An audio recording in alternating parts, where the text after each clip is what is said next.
Can I ask all the speakers to come forward, please?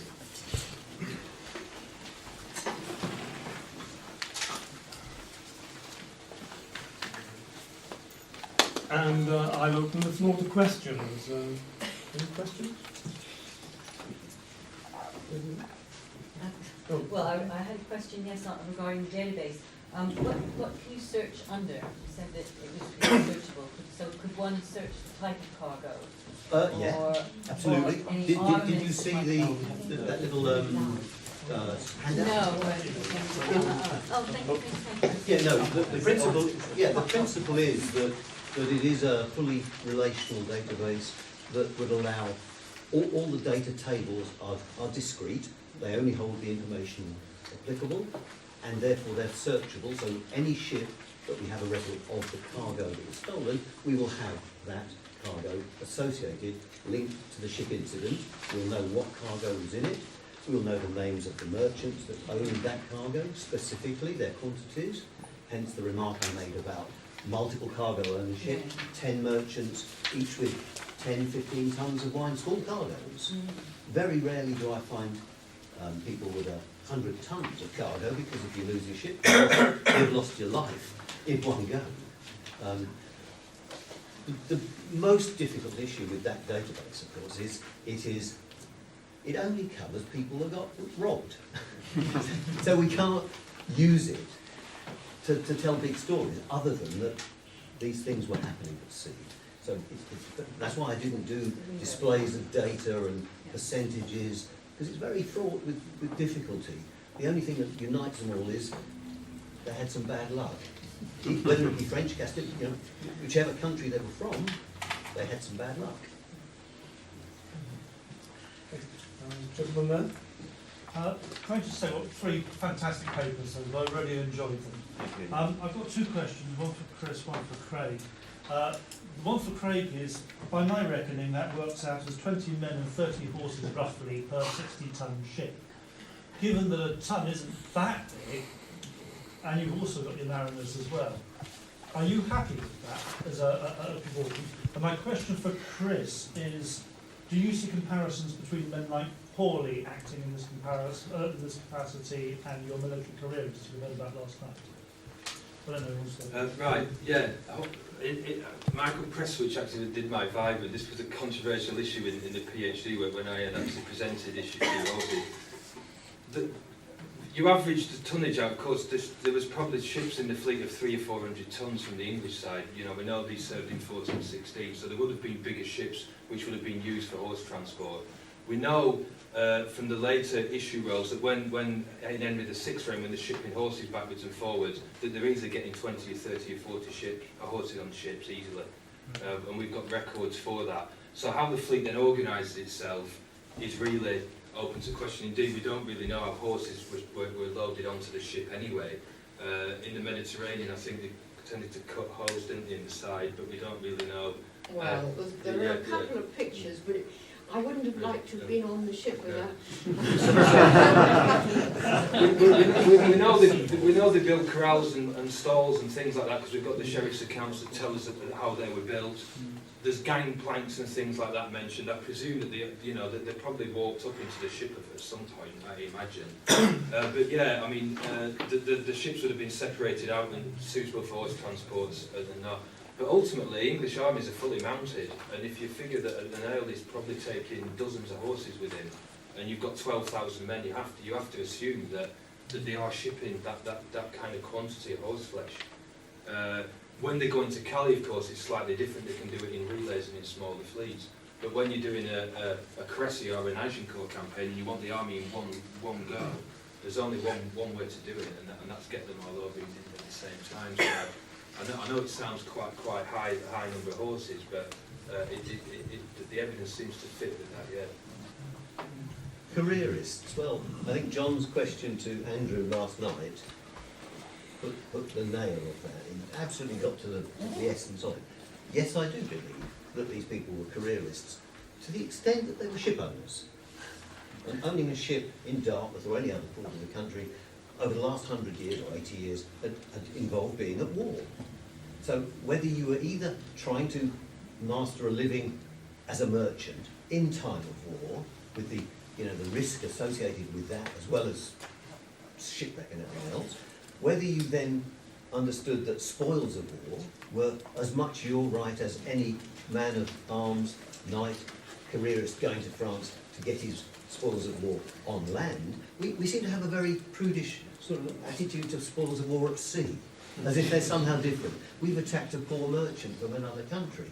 We don't say that about the ransoms and spoils of war associated with the land campaigns.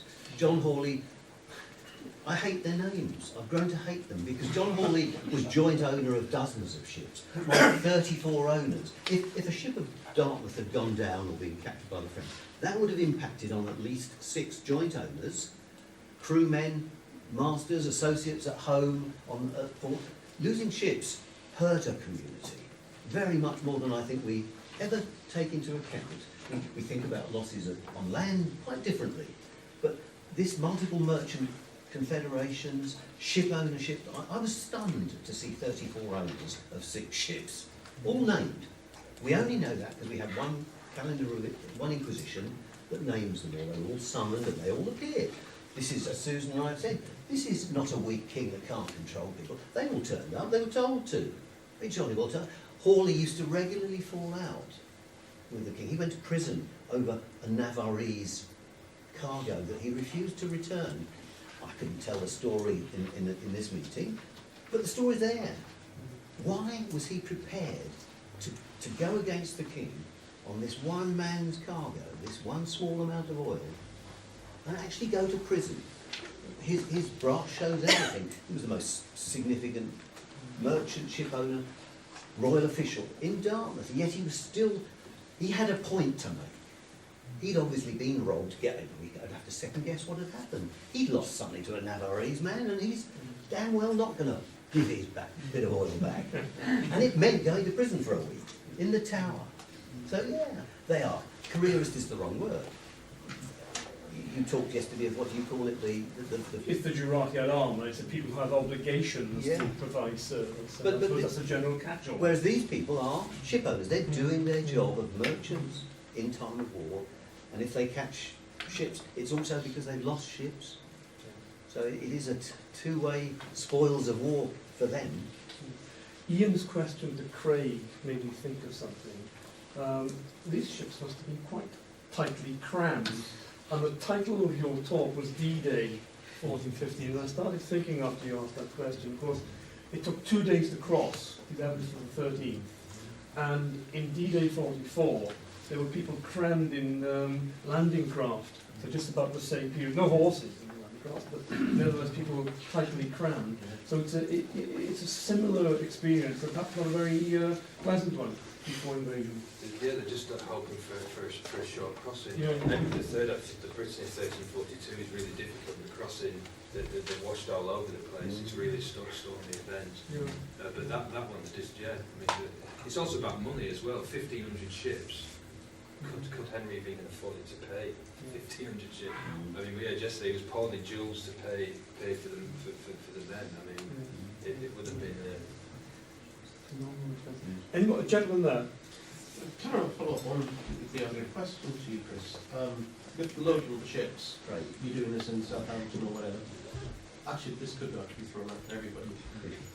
With the loading in ships in Southampton, okay, you've got the facilities on board, you've got medieval cranes, etc., to get supplies on board, to get horses on board, and to walk at the outbacks. When they arrive at Harfleur, they don't have those facilities. How do they get them off? How do they get them onto the beach? The jester says that lighters and barges were used to go to the big ships and get the men and supplies. Then there's a guard sent out to secure the beachhead. Could you even beach the ships in the tide?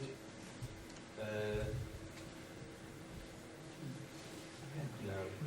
So who knows? The sources just don't tell us, unfortunately, how horses have gotten on and off the ships. Yeah. But the chronicler does say that the lighters and small ships and barges that would go to the big ships, take the men off, take the supplies, get them closer to shore. I imagine people probably jump in a bit like D-Day up to here and wade through. But again, how the horses have it's simply not told. Would these lighters and barges be formed part of the ships? Or they They would have come with the flotilla, with the transport fleet. right, so they're not, they're in addition to the 650 transport fleet. Well, they're probably part of the fleet as well, yeah. Gentlemen there. Once these 650 ships had taken the army over, what actually happened to it? Did it have to wait until Henry wanted to get it back again? Was it bringing over reinforcements? Was it sent back to the merchants? Do you know? I have a couple in the database, 3 or 4 ships that are part of this flotilla, then continue on their merchant activity to down to Bordeaux. So I have the details of 3 or 4 of these ships. Halfway there, yeah, absolutely. And they're in. Some are kept, some go on the trading, some are kept on service because we know they're still saying that they're outside half load till October in the documents saying Henry owes them money, he's not paid them. Again, return fleets are quite difficult. Henry obviously goes to Calais, that's not a problem, it's an English port. Again, going back to Edward III in 1342, he tried to hold his fleet outside Brest and Vannes, and the fleet cleared off in November, left him in a right situation because his army was about 3,800, the French was much bigger. Edward was lucky that the French didn't engage him on that occasion, probably. We know John of Gaunt in 1373, he lands at Calais and he marches down to Gascony, and there's a return flotilla in the documents there that takes his army back in November. But again, that's from the security of an English port. How they do it, what the plan is.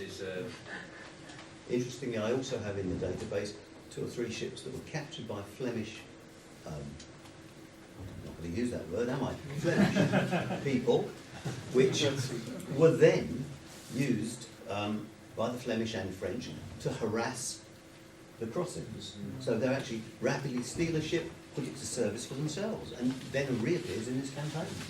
Yes, One thing to bear in mind is that whatever you call them, pirates. They're not. No, we need a new word. Chris, you've got to call them something. Well, yeah, they're mercantile community. These guys, when they took a ship, were extremely careful not to damage it. Absolutely. Because they wanted it. Well, yes. The last thing you wanted to do was sink it. Yeah, absolutely. And there's one case where the petition says with real indignation that in fact they had rammed the ship and had caused so much damage that the cargo had to be thrown overseas, and that was overboard. That was not what the whole thing was about.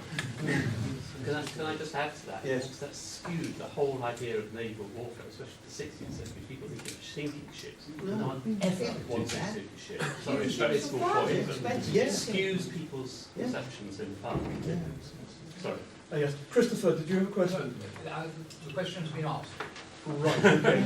Well, I think that just about wraps it up, ladies and gentlemen. It's just 1:45. Can I say that I think we've had a most stimulating session this morning, and will you all join me in thanking our speakers?